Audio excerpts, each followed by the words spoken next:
ಹಿನ್ನಲೆ ಎರಡನೇ ದಿನ ಏನು ಮಹಾದಾಸೋಹಕ್ಕೆ ಇವತ್ತು ಏನು ಉತ್ತರ ಕರ್ನಾಟಕದ ವಿಶೇಷ ಉಪಹಾರ ಆಗಿರುವಂತಹ ಒಂದು ತಿನಿಸು ಅಂತಂದ್ರೆ ಅದು ಮಿರ್ಚಿ ಬಜ್ಜಿ. ಸೊ ಇವತ್ತು ಸಹಸ್ರಾರು ಭಕ್ತರಿಗೆ ಏನಂತಂದ್ರೆ ಸುಮಾರು 6ರಿಂದ 8 ಲಕ್ಷ ಭಕ್ತರಿಗೆ ಇವತ್ತು ಏನಂತಂದ್ರೆ ಮಿರ್ಚಿ ಸೇವೆಯನ್ನ ಮಾಡ್ತಿರುವಂತದ್ದು. ಹಾಗಾಗಿ ಇವತ್ತು ಎರಡನೇ ದಿನವಾದಂತಹ ಮಹಾದೋತ್ಸವದಲ್ಲಿ ಇವತ್ತು ಬಿಸಿ ಬಿಸಿ ಮಿರ್ಚಿ ತಯಾರ ಆಗ್ತಿರುವುದನ್ನ ನೀವು ನೋಡ್ತಾ ಇದ್ದೀರಿ. ಸೊ ಈ ಬಿಸಿ ತೊಡಗುತ್ತಾರೆ, ಬಿಸಿ ಬಿಸಿ ಮಿರ್ಚಿಯನ್ನು ಹಾಕ್ತಾರೆ. ಬರುವಂತಹ ಲಕ್ಷಾಂತರ ಭಕ್ತರಿಗೆ ಇವತ್ತು ಮಹಾದಾಸೋಹದಲ್ಲಿ ಇವತ್ತು ಈ ಒಂದು ಮಿರ್ಚಿ ಸೇವೆಯಲ್ಲಿ ಏನು ಸ್ವತಃ ಸ್ವಯಂಕೃತವಾಗಿ ಭಕ್ತರು ಸೇರಿರುವಂತದ್ದು. ನೀವು ಸಂಪೂರ್ಣವಾಗಿ ಈ ಒಂದು ಮಿರ್ಚಿ ಸೇವೆಯಲ್ಲಿ ಸುಮಾರು 200 ಬಾಣಸಿಗರು ಏನಂತಂದ್ರೆ ಈ ಮಿರ್ಚಿ ಸೇವೆಯಲ್ಲಿ ತೊಡಗಿರುತ್ತಾರೆ. ಅವರೆಲ್ಲರೂ ಕೂಡ ಏನು ಸ್ವಯಂ ಇಚ್ಛೆಯಿಂದ ಬಂದಿರ್ತಾರೆ. ಸೊ ಸ್ವಯಂಕೃತವಾಗಿ ಈ ಒಂದು ಮಿರ್ಚಿ ಮಾಡುವಂತಹ ಕಾಯಕದಲ್ಲಿ ತೊಡಗಿರುತ್ತಾರೆ. ಸೊ ಈ ಮಿರ್ಚಿ ಏನಂತಂದ್ರೆ ಈ ಕಳೆದ ಒಂದು 7-8 ವರ್ಷದಿಂದ ಕೂಡ ಈ ಮಿರ್ಚಿ ಸೇವೆ ಆಗ್ತಿರುವಂತದ್ದು. ಈ ಒಂದು ಜಾತ್ರೆಯಲ್ಲಿ ಒಂದು ಗೆಳೆಯರ ಬಳಗ ಏನು ಮಠದ ಗೆಳೆಯರ ಬಳಗ ಇದೆ, ಆ ಗೆಳೆಯರ ಬಳಗ ಈ ಮಿರ್ಚಿ ಸೇವೆಯನ್ನು ಮಾಡುವಂತ ಕೆಲಸ ಮಾಡುತ್ತೆ. ಈ ಒಂದು ಮಿರ್ಚಿ ಹಾಕುವ ಕೆಲಸವನ್ನು ಸ್ವಯಂಕೃತವಾಗಿ ಈ ಮಠಕ್ಕೆ ಬಂದಂತ ಭಕ್ತರು ಏನು ಹಾಕುವಂತ ಕೆಲಸವನ್ನು ಮಾಡ್ತಾರೆ. ಏನು ಪ್ರತಿ ವರ್ಷ ಕೂಡ ಈ ಕಾಯಕ ಏನಂದ್ರೆ ಕಳೆದ ಒಂದು 7-8 ವರ್ಷದಿಂದ ಈ ಕಾಯಕ ನಡೀತಿರುವಂತದ್ದು. ಬೆಳಗಿನ ಜಾವ ಶ್ರೀಗಳು ಈ ಮಠದ ಶ್ರೀ 18ನೇ ಪೀಠಾಧಿಪತಿ ಆದಂತಹ ಗವಿಮಠದ ಶ್ರೀಗಳು ಏನು ಈ ಒಂದು ಸೇವೆಗೆ ಚಾಲನೆ ನೀಡುತ್ತಾರೆ. ಅವರೇ ಬಂದು ಸ್ವತಃ ಮಿರ್ಚಿಯನ್ನು ಹಾಕುವ ಮೂಲಕ ಈ ಸೇವೆಗೆ ಚಾಲನೆ ನೀಡುತ್ತಾರೆ. ಇಲ್ಲಿರುವಂತಹ ಎಲ್ಲ ಏನು ಈ ಒಂದು ರಥೋತ್ಸವಕ್ಕೆ ಬಂದಿರ್ತಾರೆ ಭಕ್ತರು. ಆ ಭಕ್ತರು ಸ್ವಯಂಕೃತವಾಗಿ ಬಂದು ವಿವಿಧ ಜಿಲ್ಲೆ ವಿವಿಧ ರಾಜ್ಯಗಳಿಂದ ಬಂದು ಇಲ್ಲಿ ಅವರೇ ಸ್ವತಃ ಈ ಒಂದು ಕಾಯಕದಲ್ಲಿ ತೊಡಗುತ್ತಾರೆ. ಸೊ ಈ ಒಂದು ಮಿರ್ಚಿ ಸೇವೆಗೆ ಸುಮಾರು 25 ಕ್ವಿಂಟಲ್ ಹಸಿ ಕಡ್ಲೆ ಬೇಳೆ ಹಿಟ್ಟನ್ನು ಬಳಸಲಾಗುತ್ತೆ. ಅದೇ ರೀತಿ 22 ಕ್ವಿಂಟಲ್ ಹಸಿಮೆಣಸಿನಕಾಯಿಯನ್ನು ಬಳಸಲಾಗುತ್ತೆ.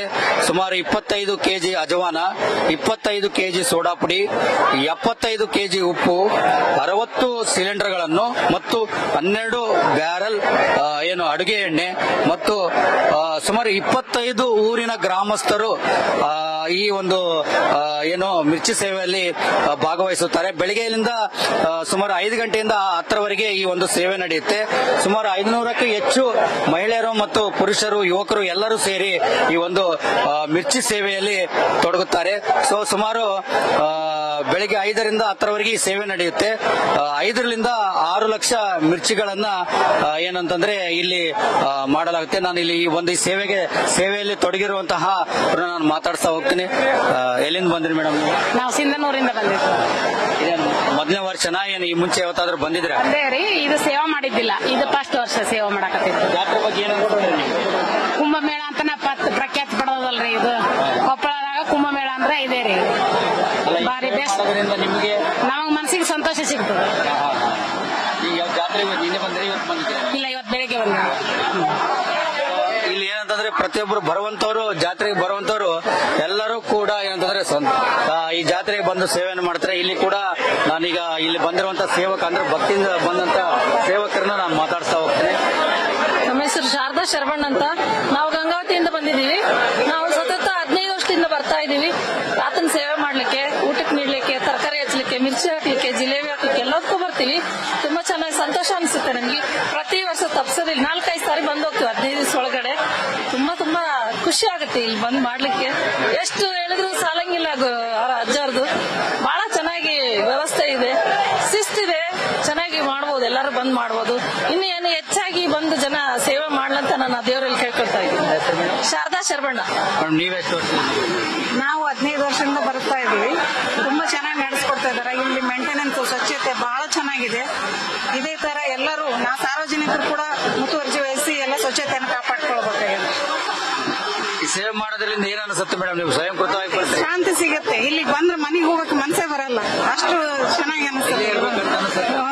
ಈಗ ಅಜ್ಜೋರು ಮಾತಾಡ್ತಾರೆ, ಅಜ್ಜೋರು ಮಾತಾಡಿದಾಗ ನಿಮ್ಗೆ ಏನ್ ಅನ್ಸುತ್ತೆ? ಮೈ ರೋಮಾಂಚನ ಆಗುತ್ತೆ. ಅಷ್ಟು ಅವರು ಮಾತಿನಿಂದ ಅಷ್ಟು ಎಫೆಕ್ಟ್ ಆಗುತ್ತೆ ಜನರಿಗೆ. ತುಂಬಾ ಒಳ್ಳೇದಾಗಿದೆ. ನೀವೆಲ್ಲಿಂದ ಬಂದಿರಮ್ಮ? ನಾವು ಸಿಂಧೂರಿಂದ ಬಂದ್ರೆ ಎಷ್ಟು ವರ್ಷದಿಂದ ಬರಕತ್ರಿ? ನಾವು 3 ವರ್ಷ ಆತ್ರಿ. 3 ವರ್ಷ ಆಯ್ತಾ? ಏನೇನ್ ಮಾಡ್ತೀರಿ ಬಂದಿಲ್ಲಿ? ಏನ್ರಿ ಇದು ಮಿರ್ಚಿ ಹಾಕೋದು, ಇದು ಕಾಯಿ ಪಲ್ಯ ಕೊಯ್ಯೋದು, ಇದು ಮಾಡ್ಸೋದು. ಏನ್ ಅನ್ಸುತ್ತೆ ನಿಮ್ಗೆ ಸೇವೆ? ಖುಷಿ ಆತೈತ್ರಿ, ನಮ್ಗೆ ಬಾಳ ಖುಷಿ ಆತೈತಿ. ನಮ್ ನೋಡಕ ಕಣ್ಣು ಸಾಲದು ಎಲ್ಲ ನಮ್ಗೆ ದೇವ್ರ ಒಂದ್ ರೆಟ್ಟಿ ಕೊಟ್ಟಾರ, ಖುಷಿ ಆತೈತಿ ಸರ್, ಖುಷಿ ಆಗ್ತ್ರಿ. ಇಲ್ಲಿ ಬರುವಂತ ಪ್ರತಿಯೊಬ್ಬ ಮಹಿಳೆಯರು ಕೂಡ ಏನಂತಂದ್ರೆ ಈ ಸೇವೆಯಲ್ಲಿ ತೊಡಗುವ ಮೂಲಕ ಅವರು ಮಿರ್ಚಿ ಸೇವೆ ಅಂದ್ರೆ ಮಿರ್ಚಿಯನ್ನು ಹಾಕುವ ಮೂಲಕ ಮತ್ತು ಏನು ಹೀಗೆ ಇದಕ್ಕೆ ಬೇಕಾದಂತ ಮೆಣಸಿನಕಾಯಿಗಳನ್ನು ಕೂಡ ಸಂಪೂರ್ಣವಾಗಿ ಏನು ಹೆಚ್ಚುವ ಮೂಲಕ ಈ ಸೇವೆಯಲ್ಲಿ ತೊಡಗ್ತಾರೆ. ಅವ್ರಿಗೇನಂದ್ರೆ ಒಂದು ಅಜ್ಜನ ಮಾತು ಕೇಳೋದಕ್ಕೆ ಸಂತೋಷ ಮತ್ತು ಈ ಸೇವೆಯಲ್ಲಿ ತೊಡಗೋದು ಕೂಡ ಅವರಿಗೆ ಬಹಳ ಸಂತೋಷ. ಹಾಗಾಗಿ ಪ್ರತಿ ವರ್ಷವೂ ಕೂಡ ಏನಂತಂದ್ರೆ ಇಲ್ಲಿ ಭಕ್ತರು ಮೂಲೆ ಮೂಲೆಯಿಂದ ಬರುವಂತದ್ದು, ಈ ಒಂದು ಸೇವೆಯಲ್ಲಿ ತೊಡಗುವಂತದ್ದು.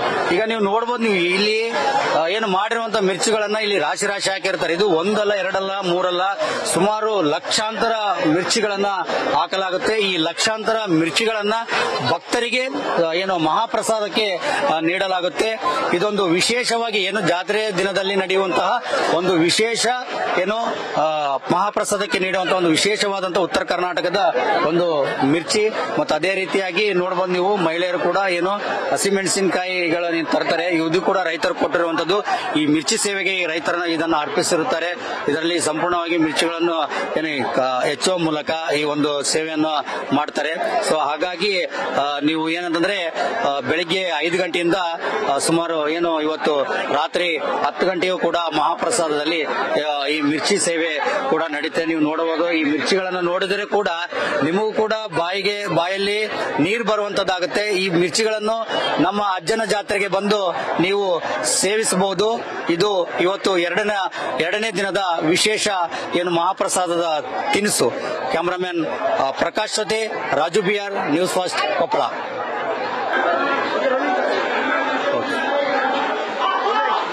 ಕೊಪ್ಪಳದ ಗವಿಮಠ ಅಜ್ಜನ ಜಾತ್ರಾ ಮಹೋತ್ಸವದ 2ನೇ ದಿನ ಇಂದು. 2ನೇ ದಿನದ ವಿಶೇಷ ಏನಂತಂದ್ರೆ ಪ್ರತಿ ವರ್ಷದಂತೆ ಈ ವರ್ಷವೂ ಕೂಡ ನಮ್ಮ ಉತ್ತರ ಕರ್ನಾಟಕದ ಮತ್ತು ಕಲ್ಯಾಣ ಕರ್ನಾಟಕದ ವಿಶೇಷ ತಿನಿಸಾಗಿರುವಂತಹ ಮಿರ್ಚಿ ಬಜ್ಜಿಯನ್ನು ಮಾಡಿರುವಂತದ್ದು. ಈ ಮಿರ್ಚಿ ಬಜ್ಜಿಯಲ್ಲಿ ಸುಮಾರು 200ಕ್ಕೂ ಹೆಚ್ಚು ಬಾಣಸಿಗರು ಈಗಾಗಲೇ ಕಾಯಕದಲ್ಲಿ ತೊಡಗಿರುವಂತದ್ದು. ಬೆಳಿಗ್ಗೆ 5ರಿಂದ ಏನು 10ರವರೆಗೆ ಈ ಒಂದು ಸೇವೆ ನಡೆಯುತ್ತೆ. ಇದರಲ್ಲಿ ಸುಮಾರು 500 ಬಾಣಸಿಗರು ಸ್ವಯಂಕೃತವಾಗಿ ಏನಂತಂದ್ರೆ ಈ ಮಿರ್ಚಿ ಸೇವೆಯಲ್ಲಿ ತೊಡಗುವಂತದ್ದು. ಈ ಸೇವೆಯನ್ನು ಪ್ರತಿ ವರ್ಷ ಈ ಮಠದ ಭಕ್ತರಾದಂತಹ ಅವರದೇ ಆದಂತಹ ಒಂದು ವಿಶೇಷ ತಂಡವನ್ನು ರಚಿಸಿಕೊಂಡು ಅವರೇ ಸ್ವಯಂಕೃತವಾಗಿ ಈ ಸೇವೆಯಲ್ಲಿ ತೊಡಗುತ್ತಾರೆ. ಬೆಳಿಗ್ಗೆ 5 ಗಂಟೆಯಿಂದ ಕೂಡ ಈ ಸೇವೆಯಲ್ಲಿ ತೊಡಗುತ್ತಾರೆ. ಈಗ ಅವರು ನಮ್ಮ ಜೊತೆಯಲ್ಲಿ ಇರುವಂತದ್ದು ನೀವು ನೋಡಬಹುದು. ಇಲ್ಲಿ ಭಕ್ತ ಮಂಡಳಿ ಅಂದ್ರೆ ಈ ಮಠದ ಭಕ್ತರು ವಿಶೇಷವಾಗಿ ಅಜ್ಜನಿಗೆ ಇಷ್ಟವಾದಂತ ತಿನಿಸು ಅದು ಯಾವ್ದಾದ್ರು ಇದ್ರೆ ಅದು ಮಿರ್ಚಿ. ಅವರೇ ಈ ಒಂದು ಭಕ್ತ ಮಂಡಳಿ ಅಂದ್ರೆ ಒಂದು ಸಮಿತಿಗೆ ಇದನ್ನು ಒಪ್ಪಿಸಿರುವಂತದ್ದು. ಅವರು ಕೂಡ ಅಷ್ಟೇ ಶ್ರದ್ಧೆ, ಅಷ್ಟೇ ಭಕ್ತಿಯಿಂದ ಈ ಒಂದು ಮಿರ್ಚಿ ಸೇವೆಯನ್ನು ಮಾಡ್ತಾರೆ. ನಾನೀಗ ಅವ್ರ ಜೊತೆ ಮಾತಾಡ್ತಾ ಹೋಗ್ತೀನಿ. ಸರ್ ನಮಸ್ಕಾರ ಸರ್. ಸರ್ ಈಗ ಇದು ಎಷ್ಟನೇ ವರ್ಷ ಈ ಒಂದು ಮಿರ್ಚಿ ಬಜ್ಜಿನ ತಯಾರು ಮಾಡುವುದಕ್ಕೆ? ಇವತ್ತು ಏನೇನು ವಸ್ತುಗಳನ್ನ ಬಳಕೆ ಮಾಡಿರಿ, ಎಷ್ಟರ ಮಟ್ಟಿಗೆ ಮಾಡಿರಂತ? ಈ ಮಿರ್ಚಿ ಮಹಾದಾಸೋಹಕ್ಕೆ ಮಿರ್ಚಿ ಸಮರ್ಪಣೆ ಮಾಡ್ತಾ ಇರೋದು ಇದು 11ನೇ ವರ್ಷ. ಉತ್ತರ ಕರ್ನಾಟಕದ ಪ್ರಸಿದ್ಧ ತಿನಿಸುಗಳಲ್ಲಿ ಮಿರ್ಚಿ ಸಹ ಒಂದು. ಅಭಿನವ ಗವಿಸಿದ್ದೇಶ್ವರ ಮಹಾಸ್ವಾಮಿಗಳ ಒಂದು ಅಪೇಕ್ಷೆ ಏನಂದ್ರೆ ಭಕ್ತರು ಇಲ್ಲಿ ಗವಿಮಠಕ್ಕೆ ಬಂದ್ರೆ ಅವರು ತವ್ರ ಮನೆಗೆ ಬಂದಾರಂತ ಅಷ್ಟು ಅವರು ಭಕ್ತರನ್ನ ಏನ್ ಬೇಕು ಅವರಿಗೆ ಎಲ್ಲವನ್ನ ಕೊಡ್ತಕ್ಕಂತ ಅವರ ಒಂದು ಸಂಕಲ್ಪ, ಅವರ ಒಂದು ಮಹಾದಾಸೆ. ಇಲ್ಲಿ ಮೈಸೂರು ಪಾಕ್ ಸಿಗ್ತದೆ, ನಿಮ್ಗೆ ರವಾ ಉಂಡೆ ಸಿಗ್ತದೆ, ಬೇಸನ್ ಉಂಡೆ ಸಿಗ್ತದೆ, ಬೂಂದೆ ಸಿಗ್ತದೆ, ಶೇಂಗಾ ಹೋಳಿ ಸಿಗ್ತದೆ, ಎಳ್ಳು ಹೋಳಿಗೆ ಸಿಗ್ತದೆ, ಮಾದ್ಲಿ ಸಿಗ್ತದೆ. ಇವು ಎಲ್ಲವೂ ಭಕ್ತರಿಗೆ ಗವಿಸಿದ್ದೇಶ್ವರ ಮಹಾಸ್ವಾಮಿಗಳು ಯಾವುದನ್ನು ಕೊರತೆ ಆಗದಂತೆ ಹಾಲು ತುಪ್ಪ ಸಮೇತವಾಗಿ ಈ ದಾಸೋಹಕ್ಕೆ ಕೊಡುವುದು ಅವರ ಒಂದು ದೊಡ್ಡ ಆಶಯ. ಅದರಂತೆ ನಮಗೆ ಏನು ಶ್ರೀಮಠದಿಂದ ಜವಾಬ್ದಾರಿ ಕೊಟ್ಟರೆ ಮಿರ್ಚಿಯನ್ನ ಕಳೆದ 11 ವರ್ಷಗಳಿಂದ ನಾವು ಮಾಡ್ಕೊಳ್ತಾ ಬಂದಿದ್ದೀವಿ. ಪ್ರಾರಂಭ ಹಂತದಲ್ಲಿ 5 ಕ್ವಿಂಟಲ್ ಹಿಟ್ಟನ್ನು ನಾವು ಬಳಸಿ ಮಿರ್ಚಿ ಮಾಡ್ತಿದ್ವಿ. ಇವತ್ತ ಸುಮಾರು 25 ಕ್ವಿಂಟಲ್ ಹಸಿ ಕಡ್ಲೆ ಹಿಟ್ಟು, 22 ಕ್ವಿಂಟಲ್ ಹಸಿ ಮೆಣಸಿನಕಾಯಿ, 12 ಬ್ಯಾರ್ಲ್ ಎಣ್ಣೆ, ಅದಕ್ಕೆ ಏನು ರುಚಿಗೆ ತಕ್ಕಷ್ಟು ಉಪ್ಪು, ಖಾರ, ಅಜವಾನವನ್ನ ನಾವು ಬಳಸಿ ಸುಮಾರು ಬೆಳಗ್ಗೆ 4 ಗಂಟೆಯಿಂದ ಮಿರ್ಚಿ ಬಜ್ಜಿಯನ್ನ ಕರಿಲಿಕ್ಕೆ ಪ್ರಾರಂಭ ಮಾಡ್ತೀವಿ. ರಾತ್ರಿ 12 ಗಂಟೆವರೆಗೂ ನಿರಂತರವಾಗಿ ಸುಮಾರು 100 ಜನರ ಬಾಣಸಿಗರ ತಂಡ 5 ತಂಡವಾಗಿ ಒಂದು 3 ತಾಸು 4 ತಾಸು ಶಿಫ್ಟ್ ವೈಸ್ ನಿರಂತರವಾಗಿ ಮಿರ್ಚಿ ಸೇವೆಯನ್ನ ಇಲ್ಲಿ ನಾವು ಮಾಡಿ ಅದನ್ನ ದಾಸೋಹ ಕೊಡ್ತೀವಿ. ಇವತ್ತು ಸುಮಾರು 4-5 ಲಕ್ಷ ಜನ ಭಕ್ತರು ಇವತ್ತು ದಾಸೋಹದಲ್ಲಿ ಬಂದು ಪ್ರಸಾದ ಸ್ವೀಕರಿಸ್ತಾರೆ. ಎಲ್ಲರಿಗೂ 2 ಕನ್ನಿ, ಇಷ್ಟು ಅನ್ಲಿಮಿಟೆಡ್ ಅವ್ರು ಎಷ್ಟು ಮಿರ್ಚಿ ಬೇಕಂದ್ರೆ ಅಷ್ಟು ತಿನ್ಬಹುದು. ಅಷ್ಟು ವ್ಯವಸ್ಥೆಯನ್ನ ಪೂಜ್ಯ ಸ್ವಾಮಿಗಳು ಇಲ್ಲಿ ಮಾಡಿದ್ದಾರೆ. ಸೊ ಏನಂತಂದ್ರೆ ಶ್ರೀಗಳಿಗೆ ಇಷ್ಟವಾದಂತ ತಿನಿಸು, ಆ ಒಂದು ತಿನಿಸನ್ನು ಈ ಮಠದ ಭಕ್ತರು ಯಾವಾಗಲೂ ಅಂದ್ರೆ ಕಳೆದ 11 ವರ್ಷಗಳಿಂದ ಮಾಡ್ತಾರೆ. ಮತ್ತೆ ಒಬ್ರು ವಿಶೇಷ ನಮಗೆ ಇಲ್ಲಿ ಈ ಒಂದು ಸೇವೆಯಲ್ಲಿ ತೊಡಗುವಂತ ಭಕ್ತರಿದ್ದಾರೆ. ಗಿರೀಶ್ ಸರ್ ಕಾಂಟ್ರಾಕ್ಟ್ ಕೆಲಸದಲ್ಲಿ ಯಾವತ್ತಿಗೂ ಬ್ಯುಸಿ ಆಗಿರ್ತಾರೆ, ಆದ್ರೆ ಇವತ್ತು ಮಾತ್ರ ಯಾವುದೇ ರೀತಿಯಾಗಿ ಅವರು ಬ್ಯುಸಿ ಆಗಿರಲ್ಲ. ಅದೇ ಸರ್, ಈ ಸೇವೆಯಲ್ಲಿ ತೊಡಗ್ತೀರಾ ಸರ್ ನೀವು? ಕಳೆದವಾಗ ನೋಡ್ತೀರಿ ಭಕ್ತರಿಗೆ ಇಲ್ಲಿ ಇರುವಂತವ್ರಿಗೆ ಎಲ್ಲರಿಗೂ ಟೀ ಮಾಡಿಕೊಡ್ತೀರಿ ಸರ್.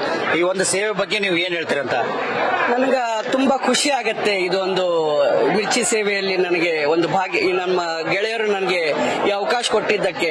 ನಾನು 3 ವರ್ಷದಿಂದ ಈಗ ಈ ಮಿರ್ಚಿ ಜೊತೆ ನಾನು ಸಂಘದಲ್ಲಿ ಸೇರ್ಕೊಂಡಿದ್ದೀನಿ, ಕೆಲಸ ಮಾಡ್ತಾ ಇದ್ದೀನಿ. ನನ್ಗೆ ತುಂಬಾ ಖುಷಿ ಆಗತ್ತೆ. ನಾನು ಬೆಳಿಗ್ಗೆ 5ಕ್ಕೆ ಎದ್ದು 6ಕ್ಕೆ ಇಲ್ಲಿ ಬಂದು ರಾತ್ರಿ 11 ಗಂಟೆವರೆಗೆ ನಿರಂತರವಾಗಿ ಎಲ್ಲಾ ಮಿರ್ಚಿ ಹಾಕೋರಿಗೆ ಎಲ್ಲರೂ ನಾವು ಟೀ ವ್ಯವಸ್ಥೆನೆ ಮಾಡ್ತೀವಿ, ನೀರು ವ್ಯವಸ್ಥೆನೆ ಮಾಡ್ತೀವಿ.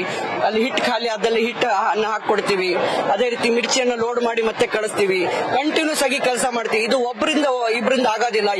70ರಿಂದ 80 ಮಂದಿ ನಾವು ಕಾರ್ಯಕರ್ತರಿದ್ದೀವಿ. ಇದು ಒಂದು ಒಳ್ಳೆ ಸೇವೆ. ತಾವೆಲ್ಲರೂ ಕೂಡ ಇಲ್ಲಿ ಬಂದು ಸೇವೆ ಮಾಡಿ ಇದೊಂದು ವಿಶುದ್ಧೇಶ್ವರ ಮಹಾರಾಜ ಅವರ ಇದಕ್ಕೆ ಜಾತ್ರೆಗೆ ಎಲ್ಲರೂ ಬಂದು ಸೇವೆ ಮಾಡ್ಬೇಕಂತ ನನ್ನ ಆಸೆ. ಸರ್, ಈಗ ನೀವಂತೂ ಸೀನಿಯರ್ ಮಠದಲ್ಲಿ, ಇದೊಂದೇ ಸೇವೆ ಅಲ್ಲ, ಬೇರೆ ಬೇರೆ ಎಲ್ಲಾನು ಸೇವೆ ಮಾಡ್ತೈತೆ ಸರ್ ಮಠದಗೋಸ್ಕರ. ಏನ್ ಅನಿಸುತ್ತೆ ಸರ್? ಪ್ರತಿ ವರ್ಷ ಭಕ್ತರ ಸಂಖ್ಯೆ ಹೆಚ್ಚಾಗ್ತಾ ಇದೆ, ನಿಮ್ಗೂ ಒಂದು ಏನಂತಂದ್ರೆ ಪ್ರತಿ ವರ್ಷ ನಿಮ್ ಗೆಳೆಯರ ಬಳಗನೂ ಕೂಡ ದೊಡ್ಡದಾಗ್ತಾ ಇದೆ, ಈ ಸೇವೆಯಲ್ಲಿ ನಿರಂತರವಾಗಿ ತೊಡ್ತಾ ಇದ್ರಿ. ಏನ್ ಅನಿಸುತ್ತೆ ಸರ್ ಈ ಜಾತ್ರೆ ಬಗ್ಗೆ ಅಂತ? ಇದು ಈಗಾಗಲೇ ನಮ್ಮ ಗಣ್ಯಮಾನ್ಯರು ಹೇಳಿದ ಹಾಗೆ ಎಲ್ಲರೂ ಹೇಳಿದ್ದಾರೆ. ಈಗ ಒಂದು ಯಾವ್ದಾದಕ್ಕೂ ಮೈಸೂರು, ನಿನ್ನೆ ನಮ್ಮ ರಾಜ್ಯಪಾಲರು ಮೈಸೂರು ದಸರಾ ಉತ್ಸವ ನೋಡ್ಬೇಕಂದ್ರೆ ಅಲ್ಲಿ ನೋಡ್ಬೇಕು, ಜಾತ್ರೆ ನೋಡ್ಬೇಕಂದ್ರೆ ಕೊಪ್ಪು ಜಾತ್ರೆ ನೋಡ್ಬೇಕಂತ. ಹಂಗೆ ನಾವು ಈಗಾಗಲೇ ಸಣ್ಣವರಿದ್ದಾಗಲಾಸಿನ ಈ ಜಾತ್ರೆಯಲ್ಲಿ ಬರ್ತಾ ಇದೀವಿ. ಸುಮಾರು ಒಂದು 15 ವರ್ಷದಿಂದ ನನಗೆ ಇಲ್ಲಿ ಸೇವೆ ಮಾಡ್ಲಿಕ್ಕೆ ಅವಕಾಶ ಸಿಕ್ಕಿದೆ. ಬೇರೆ ಬೇರೆ ರೀತಿಯ ಅವಕಾಶಗಳು ಸಿಕ್ಕಿದ ಮಾಡ್ತಾ ಇದ್ದೀನಿ. ನನಗೆ ಎಲ್ಲಾ ರೀತಿಯಲ್ಲೂ ಸಹಿತ ಒಳ್ಳೇದಾಗಿದೆ. ಸೊ ಅದೇ ರೀತಿ ಇಲ್ಲಿ ಕೂಡ ಭಕ್ತರು ಬಂದಿರುವಂತದ್ದು ಬೇರೆ ಬೇರೆ, ನೀವು ಬೇರೆ ಜಿಲ್ಲೆಗಳಿಂದ, ನೀವು ಬೇರೆ ಜಿಲ್ಲೆಯಿಂದ ಬಂದಿರೇನು? ಇಲ್ಲಿಯವರ ನೀವು? ಬೇರೆ ಜಿಲ್ಲೆ. ಯಾವ ಊರಿಂದ ಬಂದಿರಿ? ನಾವು ಬೆಳಗಾವಿ ಜಿಲ್ಲೆಯಿಂದ ಬಂದಿವಿ ಸರ್. ಸೌದತ್ತಿ ತಾಲೂಕು ಎಡಹಳ್ಳಿ ಅಧ್ಯಕ್ಷ, ಗ್ರಾಮ ಪಂಚಾಯತ್ ಅಧ್ಯಕ್ಷ. ಇದೇ ಫಸ್ಟ್ ವರ್ಷ ಸರ್ ಬರೋದು. ಇದನ್ನ ನೋಡಿ ನಮಗೆ ಇದು ಅಜಾಬ್ ಅನಿಸಿರ್ತದೆ. ಇದನ್ನ ಇಂಥದ್ದು ಎಲ್ಲಿ ನಾವು ನೋಡೋದಿಲ್ಲ. ಬಜಿ ಸೇವೆ ಅಂತ ಬಾರಿ ನಂಬರ್ 1 ಆಗಿದೆ. ಇದನ್ನ ನೋಡಿದ್ರೆ ನಮ್ಗೆ ಸಂತೋಷ ಆಗ್ತದೆ. ಪದೇ ಪದೇ ಬರುವಂಗ ವರ್ಷ ತಪ್ಪದ ಬರಬೇಕು ಅನ್ನೋ ಆಸೆ ಆಗ್ತದೆ. ಯಾರು ಆಗ್ಲಿ ನಮ್ಮ ಮನಿ ಎಲ್ಲ ಕರ್ಕೊಂಡು ಈ ಜಾತ್ರೆಗೆ ಬರುವಂಗ ವ್ಯವಸ್ಥೆ ಮಾಡ್ತೀವಿ. ಸೊ ನೀವೆಲ್ಲಿಂದ ಬಂದಿರಿ?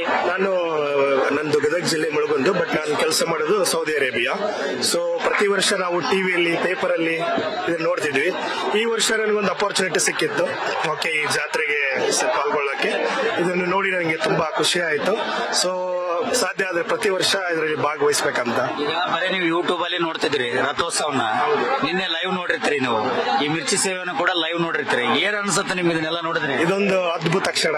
ಓಕೆ, ಇದು ಪ್ರಪಂಚದಲ್ಲಿ ಈ ತರ ಇಲ್ಲಿ ಆಗುತ್ತೋ ಇಲ್ಲ ಗೊತ್ತಿಲ್ಲ, ಬಟ್ ಇಲ್ಲಿ ಇವತ್ತಿನೊಂದೇ ಅಲ್ಲ, ನಿನ್ನೆ ನಾವು ಅಲ್ಲಿ ಬಿಗ್ ಕಿಚನ್ ಅಂತ ಕರೀತಾರೆ, ದೊಡ್ಡ ಕಿಚನ್ ಅದು. ಓಕೆ, ಅಲ್ಲಿ ಸುಮಾರು 6 ಲಕ್ಷ ಜನ ನಿನ್ನೆ ಊಟ ಮಾಡಿದ್ದಾರೆ. ಅದರಲ್ಲಿ ನೋಡಿದ್ರೆ ಒಂದು ಅದ್ಭುತವಾದ ಒಂದು ಇದು. ಇವಾಗ ನೀನ್ ಜಾತ್ರೆ ನೋಡಿದಿ? ಹೌದು ಅಂತ ಹೇಳು. ಏನ್ ನೋಡಿದಿ? ಏನೇನ್ ನೋಡಿದಿ ನಿನ್ನೆ? ತೇರು, ಜನ, ಹೇಳಮ್ಮ, ಹೇಳ್ಬೇಕು. ಸೊ ಏನಂತಂದ್ರೆ ಇಲ್ಲಿ ದೂರದ ಜಿಲ್ಲೆಗಳಿಂದ ಕೂಡ ಇಲ್ಲಿ ಗ್ರಾಮ ಅಂದ್ರೆ ಕೊಪ್ಪಳದ ಮೂಲ ಗ್ರಾಮಗಳಿಂದ ಕೂಡ ಏನಂತಂದ್ರೆ ಸೇವೆ ಮಾಡಲು ಬಂದಿರುವಂತದ್ದು. ಮತ್ತೆ ಅದೇ ರೀತಿ ಇಲ್ಲಿ ಮಠದ ಏನು ಭಕ್ತರಿದ್ದಾರೆ ಅವರೆಲ್ಲರೂ ಕೂಡ ಒಂದು ಸಂಘಟನೆಯನ್ನ ಮಾಡಿಕೊಂಡು, ಒಂದು ಸಮಿತಿಯನ್ನ ಮಾಡಿಕೊಂಡು ಪ್ರತಿ ವರ್ಷ ಕೂಡ ಈ ಒಂದು 2ನೇ ದಿನದ ವಿಶೇಷ ತಿನಿಸು, ಉತ್ತರ ಕರ್ನಾಟಕದ, ಕಲ್ಯಾಣ ಕರ್ನಾಟಕದ ವಿಶೇಷ ತಿನಿಸು ಮಿರ್ಚಿ ಸೇವೆಯಲ್ಲಿ ತೊಡಗ್ತಾರೆ. ಅದನ್ನು ಭಕ್ತರಿಗೆ ಅರ್ಪಿಸುತ್ತಾರೆ. ಇದು ಬೆಳಿಗ್ಗೆ 5 ಗಂಟೆಯಿಂದ ರಾತ್ರಿ 10 ಗಂಟೆವರೆಗೆ ನಿರಂತರವಾಗಿ ನಡೆಯುತ್ತೆ. ಒಂದು ಪ್ರಸಾದದ ಸೇವೆಯಲ್ಲಿ ಮಿರ್ಚಿಯನ್ನು ಪ್ರತಿಯೊಬ್ಬ ಭಕ್ತರು ಸವಿಯಲು ಇಲ್ಲಿ ಬರುತ್ತಾರೆ. ಕ್ಯಾಮರಾಮನ್ ಪ್ರಕಾಶ್ ಜೊತೆಗೆ Raju B R, news first, Koppal.